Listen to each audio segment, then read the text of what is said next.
नमस्कार दोस्तों, योग जर्नी में मैं मधु चौधरी आपका बहुत बहुत स्वागत करती हूँ। दोस्तों, आज का टॉपिक बहुत स्पेशल है। आज हम जानेंगे कि जब हम योगासन करते हैं उस वक्त ब्रीदिंग किस तरह से करनी है, सांस कब अंदर भरनी है, सांस कब छोड़ना है, इन्हेलेशन कब करना है, एक्सहेलेशन कब करना है। ये बहुत से लोगों के मन में सवाल रहता है कि आसन करते वक्त हम सांस किस तरह से लें। तो आज हम देखेंगे ब्रीदिंग ड्यूरिंग योगासनास। दोस्तों, लोग अक्सर पूछते हैं कि हम लोग रोज़ प्रैक्टिस करते हैं, प्राणायाम करते हैं, योगासन करते हैं। बाबा रामदेव जी को देखकर हम आधा घंटा कपालभाति करते हैं, लेकिन उसका असर नहीं हो रहा है। ऐसा क्यों होता है? या कई बार ऐसा भी पूछते हैं कि आसन करने से मेरी पीठ में दर्द रहने लग गया या मेरी मसल्स में खिंचाव आ गया। तो इस सब बातों का क्या कारण है? आसन का असर नहीं हो रहा है, प्राणायाम का असर कम हो रहा है, या कई बार गलत प्रभाव भी पड़ रहा है। आइए जान लेते हैं। एक छोटा सा एग्जाम्पल देती हूँ।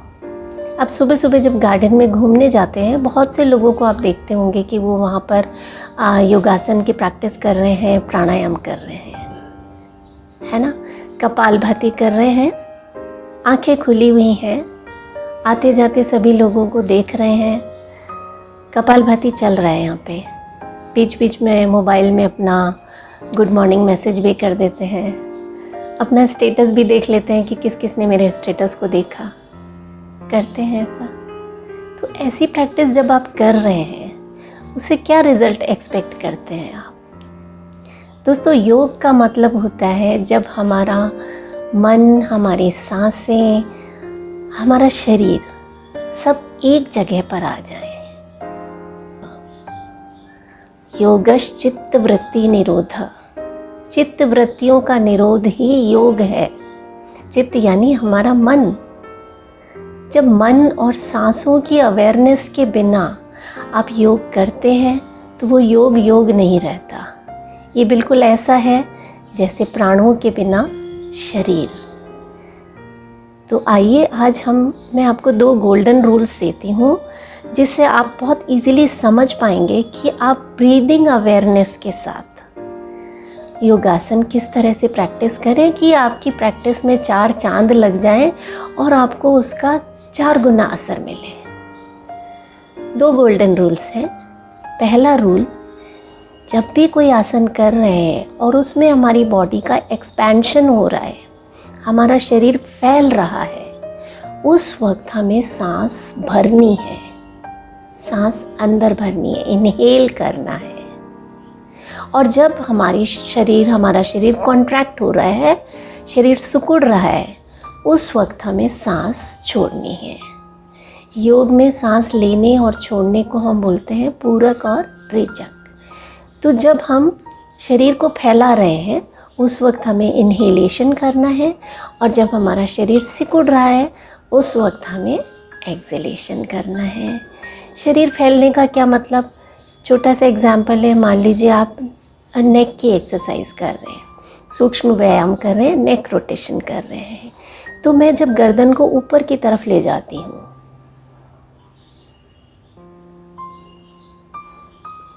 तो ये क्या हुआ? बॉडी का एक्सपेंशन हुआ। तो यानी जब आप गर्दन ऊपर ले जाएंगे तो सांस भरते हुए ले जाएंगे। जब आप गर्दन को वापस नीचे झुकाएंगे,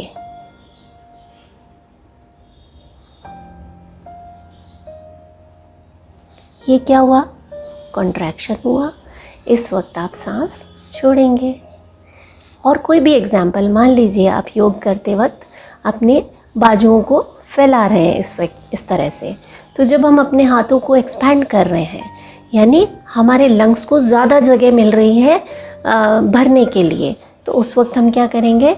इन्हेलेशन करेंगे, ताकि हम अपने लंग्स को मैक्सिमम कैपेसिटी की तरह यूज़ कर सकें, ज़्यादा से ज़्यादा सांस हम उसमें भर सकें। क्योंकि ज़्यादा सांस तभी आएगी जब वहाँ पे एक्सपेंशन की जगह होगी। तो सारे ऐसे आसन जिसमें हमारा शरीर फैल रहा है, एक्सपेंशन हो रहा है, उसमें हमें सांस भरना है।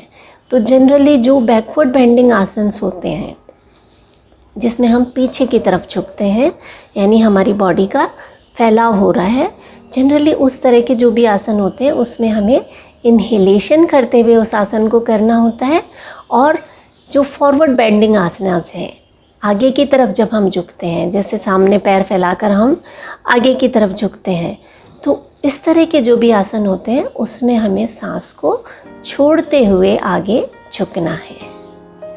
अब एक चीज़ आप पूछ सकते हैं कि ये तो आगे झुकना और पीछे झुकना हो गया, जब हम साइड बेंडिंग कर रहे हैं तब हमें क्या करना है, या हम ट्विस्ट कर रहे हैं तो हमें क्या करना है, बॉडी को जब हम ट्विस्ट कर रहे हैं उस वक्त हमें क्या करना है। तो दोस्तों, जब हम साइड बेंडिंग कर रहे हैं, सपोज़ मैं इस तरह से झुकती हूँ, तो क्या हो रहा है, मेरे लंग्स को कम जगह मिल रही है, ज़्यादा जगह मिल रही है फैलने के लिए, कम जगह मिल रही है। तो जब हम साइड में झुकेंगे, झुक रहे हैं, सांस छोड़ते हुए झुकें, और जब वापस बीच में आ रहे हैं सांस लेते हुए ऊपर आएंगे। इसी तरह से जब हम ट्विस्टिंग कर रहे हैं, मान लीजिए मैं पीछे की तरफ मुड़ती हूँ, तो हमें कैसे करना है, सांस छोड़ते हुए हम पीछे की तरफ जाएंगे, क्योंकि हमारी बॉडी ट्विस्ट हो रही है, हमारे लंग्स को, हमारे एब्डोमेन को कम जगह मिल रही है फैलाव के लिए। तो कैसे करेंगे, सांस भरा, सांस छोड़ते हुए पीछे की तरफ मुड़ेंगे, सांस भरते हुए आगे आए, सांस छोड़ते हुए पीछे।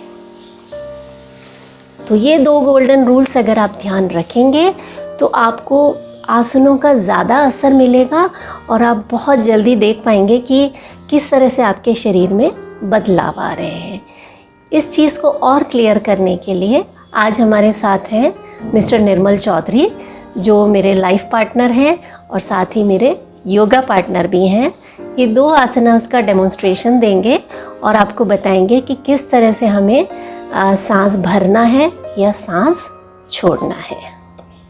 पहला आसन जो हमें दिखा रहे हैं निर्मल जी, वो है मंडूकासन। तो मंडूकासन में हमें आगे की तरफ झुकना है। तो इस आसन में आप वज्रासन में बैठ जाएंगे, कमर एकदम सीधी रखेंगे और दोनों हाथों को मुट्ठियाँ बनाकर, अंगूठा अंदर उंगलियां बाहर, मुट्ठी बनाकर नाभि के दोनों तरफ रख लेंगे।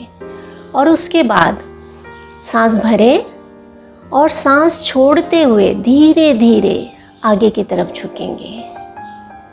कंधों को एकदम रिलैक्स छोड़ दें, सामने की तरफ देखेंगे। तो आपने देखा, अब जब हम आगे की तरफ झुके यानी हमारे शरीर का कॉन्ट्रैक्शन हो रहा है, तो हमने सांस छोड़ते हुए इस आसन को किया। और जब हम ऊपर उठेंगे, सांस भरते हुए धीरे धीरे धीरे धीरे आराम से पूरा ऊपर उठ जाएंगे एंड रिलैक्स, हाथों को अपने घुटनों पर रख देंगे। दूसरा आसन जो आपको डेमोन्स्ट्रेशन दिखा रहे हैं वो है भुजंग आसन, कोबरा पोज। कोबरा पोज पेट के बल लेटकर किया जाता है। इसमें आप एड़ियाँ और पंजे मिलाकर रखेंगे, हाथों को चेस्ट के दोनों साइड में, सिर को ज़मीन पर टिका दीजिए, माथा या अपनी चिन को ज़मीन पर टिका के रखेंगे। अब जब हम इसमें ऊपर उठेंगे तो हाथों पे ज़्यादा दबाव नहीं डालना है, हम कोशिश करेंगे अपने शरीर के दबाव से हम ऊपर उठें। सांस भरते हुए ऊपर उठेंगे, आसमान की तरफ देखने की कोशिश करें, ध्यान लगाएं हमारी एड़ियाँ और पंजे आपस में मिले हुए हैं और जो शरीर में पीछे एक दबाव महसूस हो रहा है उसे फील करें। जब नीचे आएंगे, सांस छोड़ते हुए धीरे धीरे धीरे नीचे आएंगे। तो ये 2 आसन के डेमोन्स्ट्रेशन से आपको पता चल गया होगा कि हमें आसन करते वक्त कब सांस भरना है, कब सांस छोड़ना है, कब इन्हेलेशन करना है, कब एक्सहेलेशन करना है। तो दोस्तों, उम्मीद रखती हूँ कि आज के सेशन से आपको बहुत लाभ मिलेगा और इस तरह से सांसों के साथ जब आप योगासन प्रैक्टिस करेंगे तो आपकी प्रैक्टिस में 4 चांद लग जाएंगे। आज के लिए बस इतना ही। अगले सेशन में आपसे फिर मुलाकात होगी। तब तक अपना ख्याल रखें। Have a nice day. नमस्कार।